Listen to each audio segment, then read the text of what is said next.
All right, so the year is 2006, Rocky Balboa, Sylvester Stallone. And I wanted to take this clip. It's one of the most motivational clips, I feel. It just has such truth to it because Rocky and his son has always had this, kind of rocky relationship. They never seem to really see eye to eye, And in this scene, other than number 5, I feel we really get to see a lot of his son and their dynamic. And they're outside the restaurant. His son avoids him, doesn't want to be around him. Rocky wants to take on a new challenge. He wants to fight again, He's feeling kind of in a weird spot and he wants to do what he felt he was made for. Son asks to talk to him real quick. They go outside and his son starts to blame him, which is interesting, and approach him in a way like, hey, I'm finally getting ahead in life. I'm finally doing certain things. It hasn't been easy being your son. When people see me, they see you. And that's why he feels like he's getting maybe some of the things he's got. And he feels like he's at a certain point.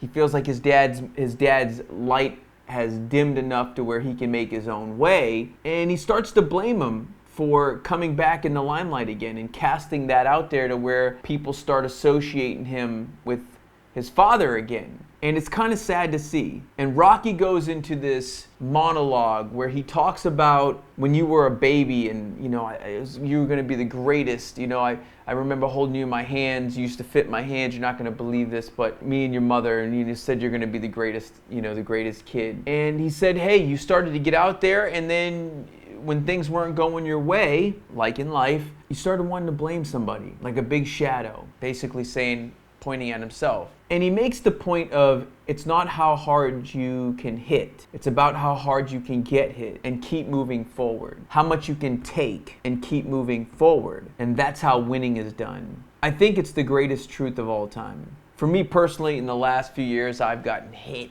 in the face a ton of times.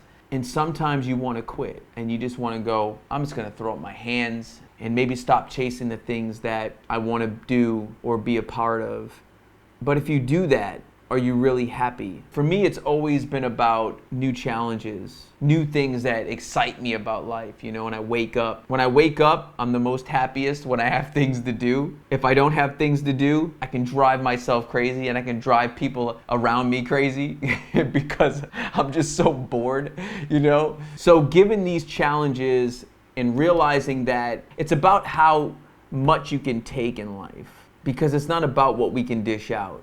What kind of challenges can we overcome? Knowing that we're going to have to overcome them because every day there's a new challenge, whether it's financially, whether it's physically, whether it's mentally, and a lot of it is mentally, a lot of it's up here. A lot of it we're just fighting with ourselves. So get that mental strength, build that physical strength. I'm going to put a link down in the description below for you guys to check out the scene. If you haven't seen it, I think everybody has seen it. All right, if you guys enjoyed this video, like, subscribe, drop a comment down below. If you want to see me in action, doing some action star training, click right here. If you want to watch another video like this, click right here, subscribe. And if you just want to watch some TV or film, click right here. See you on the next one.